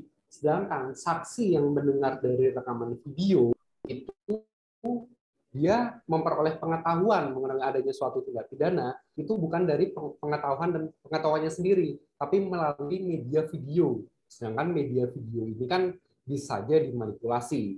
Saran saya sih kalau mau mengajukan alat bukti berdasarkan video, itu bisa alat bukti video bisa diajukan sebagai bukti elektronik, kemudian ditambah juga misalkan keterangan saksi ahli atau surat ya yang menyatakan bahwa video itu memang tidak diedit, memang otentik dari awalnya, tidak berubah, dan saksi yang merekam. Justru yang saksi yang merekam itu yang menurut saya yang dia bernilai sebagai alat bukti karena dia memang mengalami sendiri melihat suatu peristiwa pidana, tapi hanya saja kali ini dia rekam gitu kan bedanya tuh. Jadi intinya tadi pertanyaan pertama, saksi yang melihat dari rekaman video yang memperoleh pengetahuan dari rekaman video itu tidak bernilai sebagai alat bukti. Kemudian tadi pertanyaan yang demikian Pak, ada tanggapan Pak? Berarti kan kalau di Bawaslu itu salah satu syarat formil atau syarat materialnya itu adalah saksi ya. Nah, berarti ketika hanya si pelapor hanya mencantumkan saksi itu yang melihat dari video itu, dia gugur kategorinya sebagai saksi, Pak Agung ya. Kalau mengenai pengguguran atau bagaimana itu hakim tidak bisa menilai sampai situ. Jadi dia begini, kalau misalkan anggaplah diajukan dua saksi yang testimonium di audito lah, gitu, yang diajukan sebagai saksi. Itu dia penetapan tersangkanya dan sebagainya, itu dia bisa ditetapkan sebagai tersangka dengan alat bukti itu. Tapi masalahnya nanti apakah menurut hakim dia bernilai atau tidak, itu urusan lain. Jadi itu dua area yang berbeda. Bisa menyatakan bahwa tersangka ini saksi ini gugur saksi ini tidak bisa. Itu ranahnya itu masih dalam penyidikan dan penuntutan. Hakim baru bisa nanti ketika pengadilan. Nah, mohon izin yang mulia menambahin sedikit. Ini kan spesifik bicara kepemiluan kan, Bawaslu yang menyelidiki, Bawaslu juga bertindak sebagai penyidik, Bawaslu juga memutus yang mulia. Dalam posisi itu, apakah Bawaslu bisa gitu kemudian sejak awal saja gitu menganulir kesaksian ini, atau proses penyidikannya atau proses terus berjalan tapi nanti dalam akhir kemudian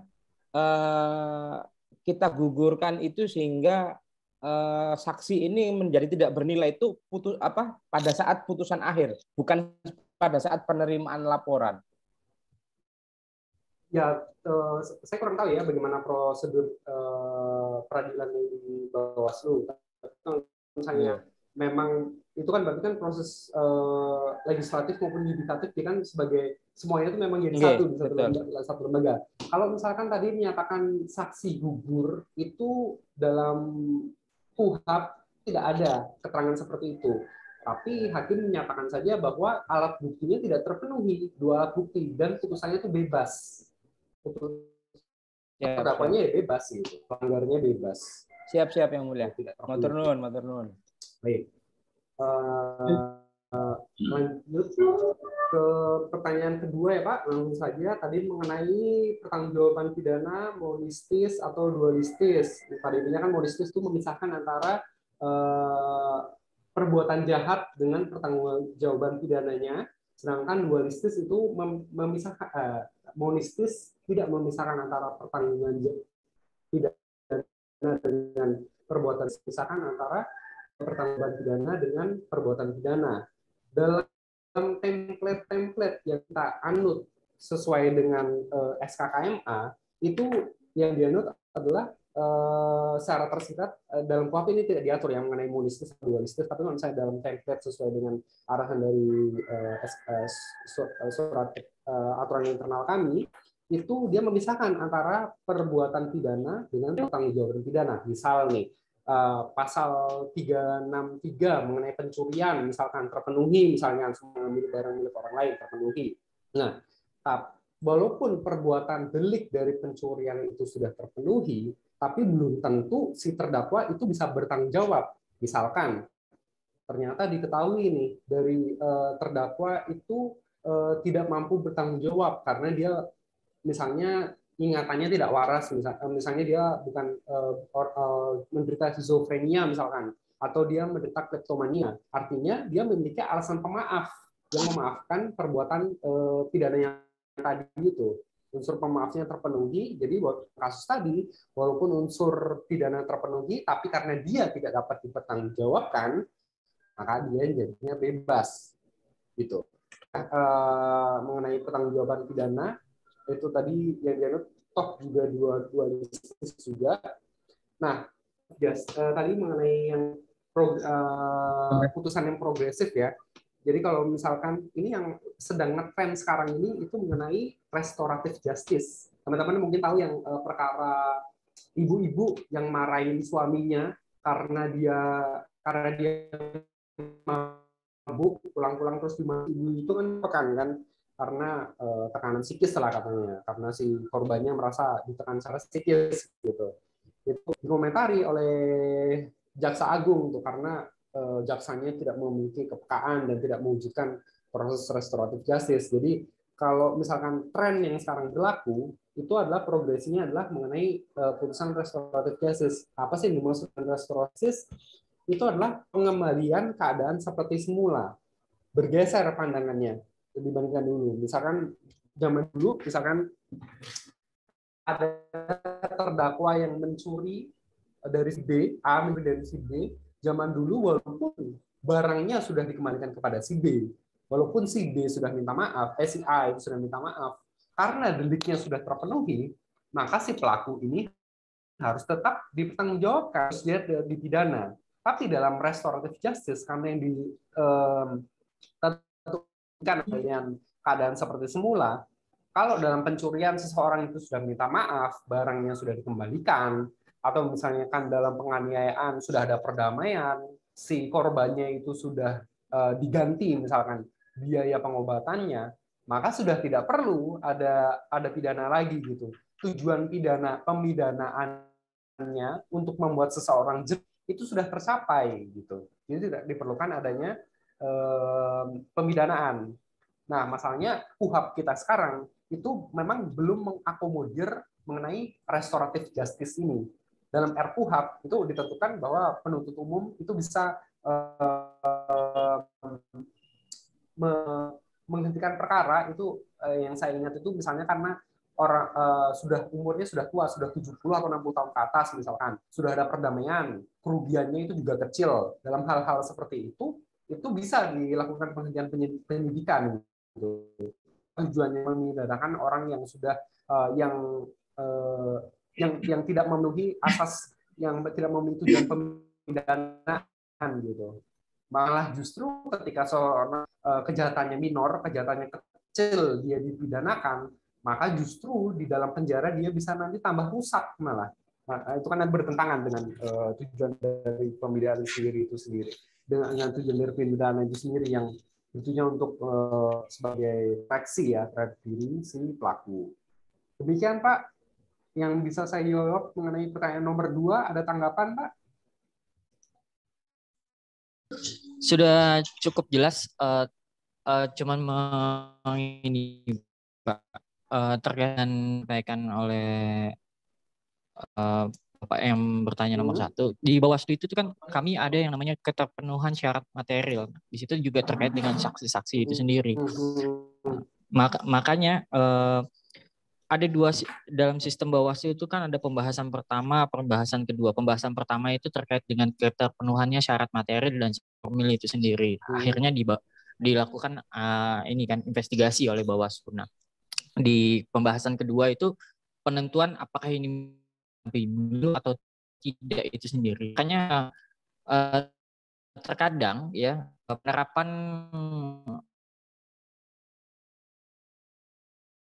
terkait dengan tadi permasalahan sendiri di dalam Bawaslu, di Bawaslu putusan MK nomor 65 tadi menjelaskan bahwa itu boleh ya, terkait dengan masalah itu. Tapi kita melihat lagi bagaimana kesesuaiannya itu. Mungkin pertanyaan kami itu lebih spesifik, bagaimana definisi saksi testimoni di audit itu yang bisa relevan untuk dijadikan sebagai saksi itu sendiri. Jadi spesifikasinya itu seperti apa? Nah, itu yang mungkin masih menjadi kegalauan ya mungkin di kalangan penyelenggara pemilu. Sehingga nanti di saat bersama kepolisian dan kejaksaan sendiri bisa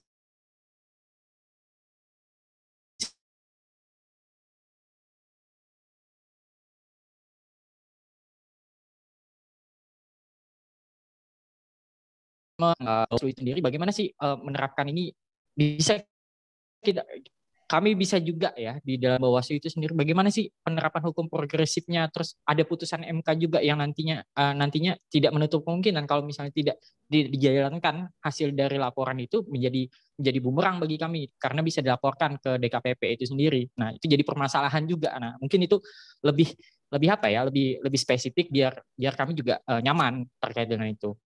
Itu mungkin Pak. Terima kasih. Terkait putusan MK ya, ini saya jelaskan mengenai filosofis mengenai pertimbangan putusan tadi itu. Jadi memang kalau misalkan secara sekilas ya kita memahami saksi itu tidak harus yang melihat, mendengar dan mengalami sendiri. Dari situ seakan-akan kita membenarkan nih, wah saksi kalau dengar dari cerita orang, lihat dari video atau dengar dari baca koran itu relevan dong sebagai saksi. Bukan seperti itu yang dimaksud dalam putusan MK itu. Putusan MK itu turun karena untuk melindungi hak dari terdakwa mengajukan saksi yang menguntungkan dirinya, saksi added charge. Tadi saksi itu yang saksi dalam putusan MK itu yang dimaksud sebenarnya saksi alibi tadi itu, saksi alibi. Contohnya tadi saya kemukakan ya, misalkan A dituduh telah membunuh pukul 6 sore tanggal 1 April tahun 2021. Ketika A si mau mengajukan saksi alibi, misalnya teman-temannya dia nongkrong gitu. Teman-teman saya mau saya jadikan sebagai saksi, Pak, bahwa saya tanggal 1 April tahun 2021 jam 6 sore saya ini sedang nongkrong sama teman-teman saya gitu. Jadi dalam prakteknya penegak hukum ada yang menolak saksi semacam itu karena saksi-saksi tadi itu tidak melihat kejadian pembunuhan misalkan. Ya kalau dilogikakan seperti itu, ya tentu saja dari pihak terdakwa tidak akan ada saksi yang dia bisa ajukan kan, karena saksi yang meringankan dia tentu saja tidak pernah melihat kejadian pidana tersebut gitu.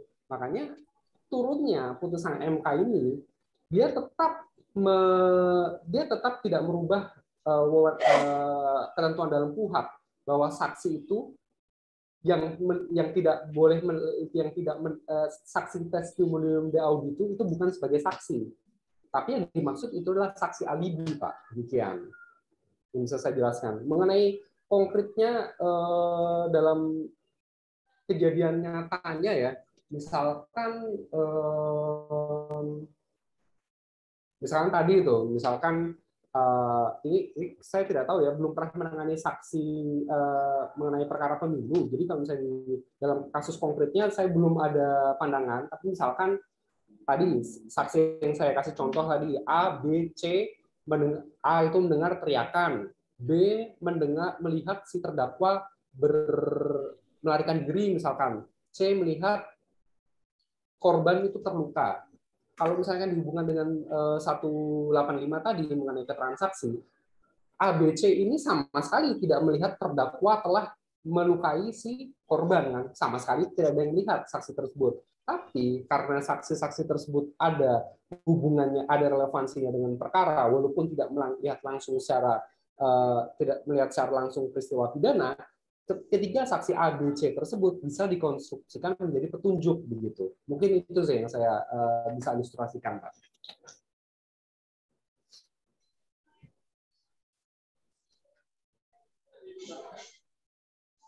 Demikian ya, Pak. Masih ada yang perlu didiskusikan, Pak? Didiskusikan? Udah, Pak. Cukup, Pak. Makasih, Pak. Baik.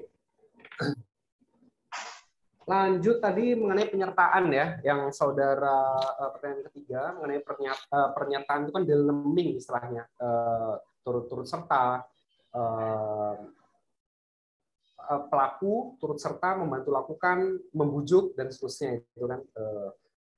Nah, tadi saudara kan menyatakan bahwa apakah hakim itu apa tadi ya, kurang lebihnya tuh harusnya ikut membidik para pelaku pembantuan tadi itu kan, para penyertaan itu. Kalau saya bilang yang untuk menentukan tersangka atau terdakwa yang maju ke dalam pengadilan itu bukan hakimnya yang menentukan. Jadi anggaplah ada ABC nih. A ini pelaku utama, B dan C ini membantu lakukan atau hanya turut serta saja. Ketika hanya A saja yang diajukan ke pengadilan, maka hakim tidak bisa memerintahkan kepada penuntut umum atau kepada kepolisian B dan C ini juga pelaku juga, ini harusnya diajukan juga dalam perkara ini. Itu bukan kewenangan hakim. Karena dalam asas KUHP itu mengandung diferensiasi fungsional. Itu tujuannya untuk check and balance ya. Kepolisian itu dikoreksi oleh kejaksaan dikoreksi oleh pengadilan, tapi tiga-tiganya itu adalah suatu sistem yang berdiri sendiri. Penyidikan ditangani oleh kepolisian, penuntutan oleh kejaksaan, peradilan ditangani oleh pengadilan. Ketiga-tiganya ini sistem yang berdiri sendiri dan tidak boleh saling campur-mencampur. Jadi dalam hal ada pelaku lain lah yang tidak diajukan dalam persidangan, Anda seharusnya menanyakan kepada kepolisian atau kejaksaan kenapa mereka tidak diproses, karena hakim tidak bisa memerintahkan orang lain untuk diajukan sebagai tersangka terkait dengan asas diferensiasi fungsional tersebut. Ada yang mau ditanggapi, Pak?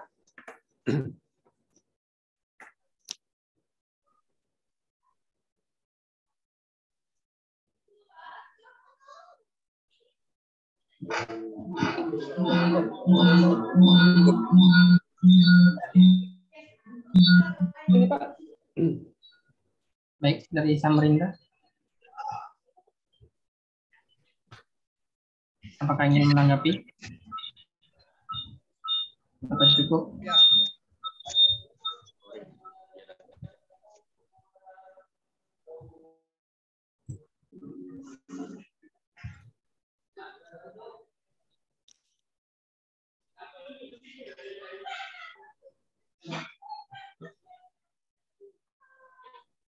Cukup ya ternyata ya kalau sedengaran saya. Agenda selanjutnya apa Pak?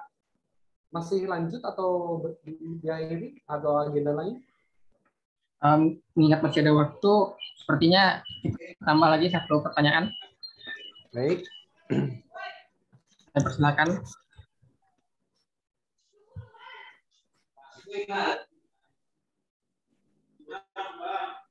Jika ingin ada yang ditanyakan, saya persilakan.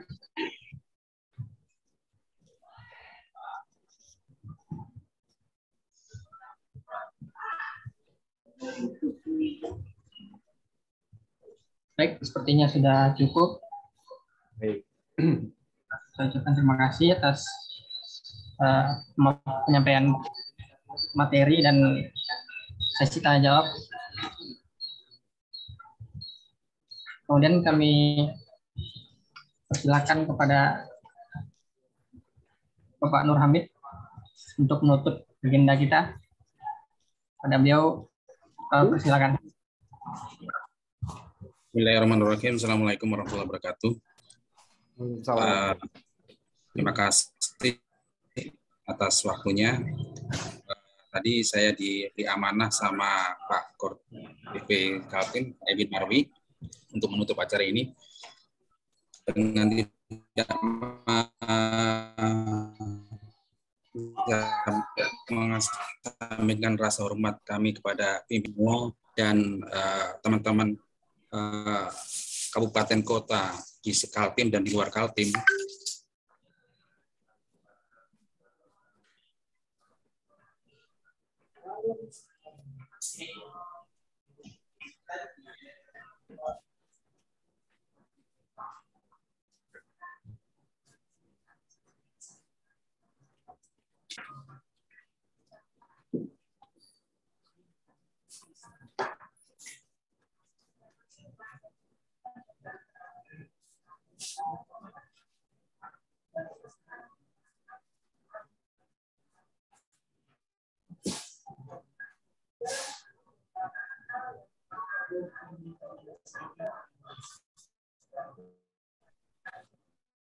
Sinyalnya hilang kah?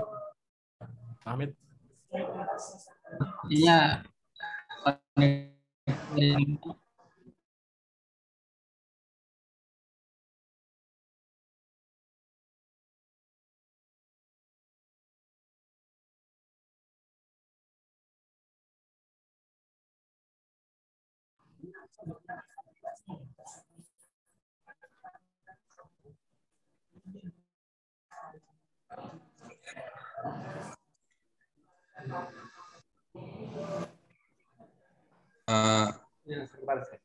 Kami sebagai panitia Bawaslu Kabupaten Pasir mengucapkan terima kasih yang sebesar-besarnya. Wallahul muwaffiq ilal muthoriq. Kita tutup. Wassalamualaikum warahmatullahi wabarakatuh. Alhamdulillahirabbil alamin.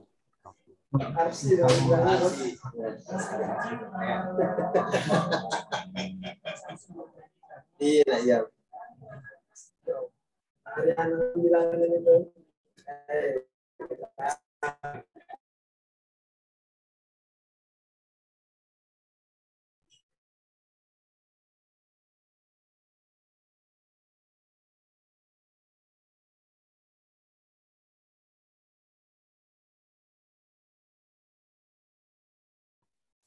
Untuk pentas selanjutnya, kabupaten mana?